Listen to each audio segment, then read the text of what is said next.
Kali ini kita akan memasuki topik tentang mekanisme pengawasan pemilu, dan pada subtopik evaluasi akan saya bawakan.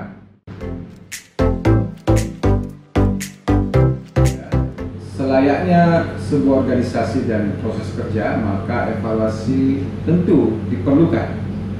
Tujuan dari evaluasi adalah untuk memastikan apakah proses kerja yang telah dilakukan oleh Bawaslu mempunyai catatan-catatan penting. Catatan apa? Catatan terhadap keberhasilan maupun kegagalan. Karena itu evaluasi menjadi penting dalam setiap proses mekanisme pengawasan pemilu. Sampai sini dulu tujuan evaluasi tentu kita pasti pahami, karena saya yakin Sobat Bawaslu dimanapun Anda berada, evaluasi menjadi penting baik untuk organisasi maupun untuk pribadi kita masing-masing.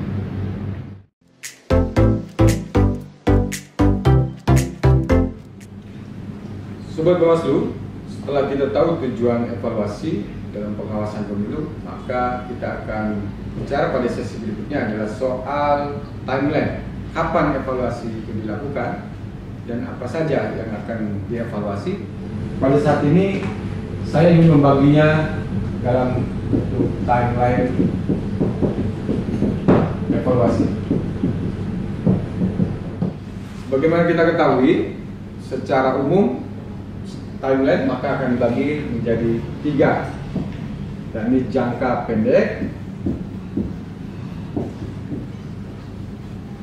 menengah,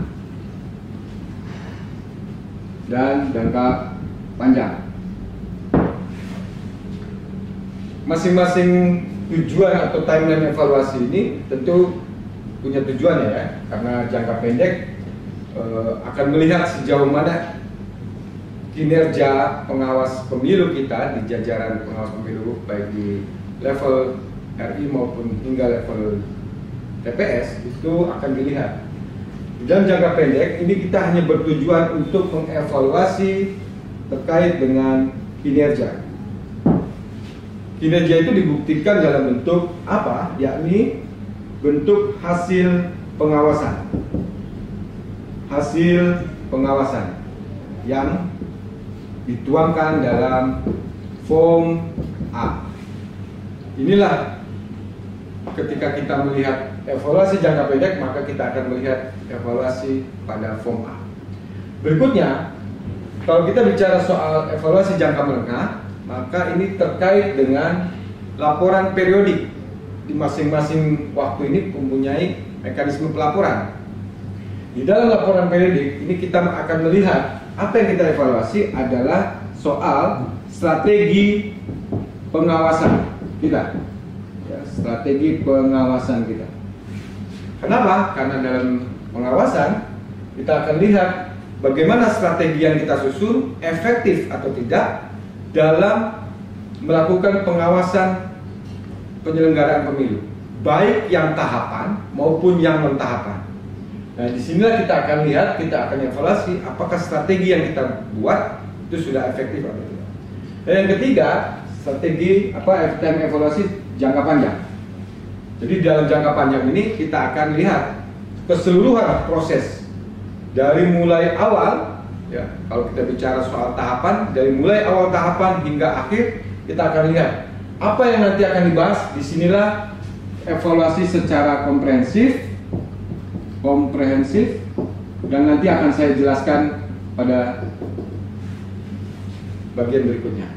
Saya kira ini timeline evaluasi yang telah kita miliki. Ada jangka pendek, jangka menengah, dan jangka panjang. Di dalam timeline ini, bentuk evaluasinya bisa dalam bentuk tertulis yang berupa laporan, ataupun kita bicara soal koordinasi, supervisi, dan mekanismenya melalui pertemuan, rapat, rapor, dan sebagainya. Disinilah nanti akan kita lihat apakah masing-masing orientasi dari setiap waktu evaluasi ini tercapai. Demikian.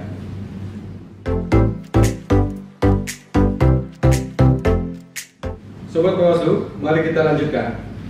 Setelah kita bicara soal timeline evaluasi, maka kita bicara apa orientasi evaluasi. Artinya apa sih yang sebenarnya akan kita evaluasi? tadi sebetulnya sudah saya introdusir atau saya awali dengan beberapa contoh atau poin dalam timeline tadi. Nah, ketika kita bicara soal orientasi evaluasi, maka kita bicara soal apa yang akan kita evaluasi, dimensi apa yang akan kita evaluasi. Tapi sebelumnya kita akan bicara soal sebetulnya apa itu pengawasan. Saya kira di subtopik sebelumnya sudah dijelaskan, tapi tidak ada salahnya saya untuk mengingatkan. Kita tahu bahwa pengawasan itu tujuannya adalah untuk memastikan, ya, bahwa seluruh proses pemilu atau pemilihan itu berjalan dengan demokratis dan berintegritas sesuai dengan prinsip-prinsip dan ajas-ajas dalam pemilu yang baik. Yang itu sudah tertuang dalam undang-undang, baik undang-undang pemilihan maupun undang-undang pemilu. Nah, di dalam pengawasan ini, maka kalau kita bicara soal pengawasan, setidaknya ada 3 pilar besar. Ya. Pertama, pilar pencegahan. Kemudian yang kedua adalah pilar pengawasan itu sendiri. Dan 3 adalah pilar penindakan. Kita sadar benar bahwa di dalam pengawasan pemilu sebagaimana tertuang dalam undang-undang, Bawaslu bukan hanya mengawasi tahapan pemilu, tapi juga yang non tahapan. Apa itu? Kalau tahapan pemilu, saya kira kita sudah tahu semua bahwa ada mulai dari tahapan pencalonan, pemutakhiran data pemilih, kampanye dan seterusnya. Tapi yang non tahapan ini juga dimandatkan oleh undang-undang bahwa Bawaslu harus mengawasi netralitas ASN, netralitas TNI Polri, perangkat desa, politik uang, yang itu bisa saja terjadi tidak ada pada tahapan. Karena itu kita sebut sebagai pengawasan yang non tahap. Nah, kembali ke sini, 3 pilar ini adalah pencegahan. Apa yang sebenarnya kita lakukan dalam pencegahan? Kita melakukan pencegahan terhadap pelanggaran pemilu. Nah, Bawaslu memastikan agar setiap potensi pelanggaran harus dilakukan pencegahan. Nah, yang kedua, kita juga melakukan aktivitas pengawasan. Yang tadi saya sebutkan dalam sesi sebelumnya, pengawasan ini dituangkan dalam laporan-laporan atau dituangkan dalam form-form. Nah, yang berikutnya adalah penindakan. Setelah kita memastikan bahwa ada pengawasan yang melanggar, maka kita akan lakukan penindakan. Nah, ketika kita bicara soal orientasi evaluasi, maka kita bicara soal 3 pilar ini. Sejauh mana 3 pilar ini kita akan evaluasi. Karena itu saya ingin mulai, kalau kita bicara soal organisasi kerja di dalam pengawasan, maka orientasi evaluasi akan bicara pertama soal tata kelola pengawasan.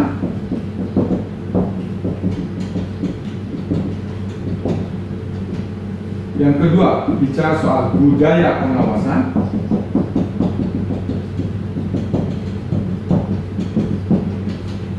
Yang ketiga, tentang hasil pengawasan.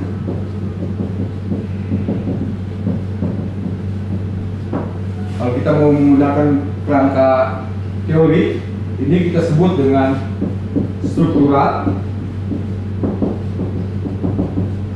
ini kultural, dan ini konten atau substansi. Nah, dalam tata kelola pengawasan itu kita bicara soal kelembagaan kerja pengawas. Nanti kita akan bahas satu persatu di sesi berikutnya. Tapi kita harus memahami dulu orientasi ini ada 3. Pertama soal tata kelola atau struktural atau pelembagaan kerja. Kedua budaya pengawasan atau kultur. Yang ketiga soal hasil pengawasan atau konten.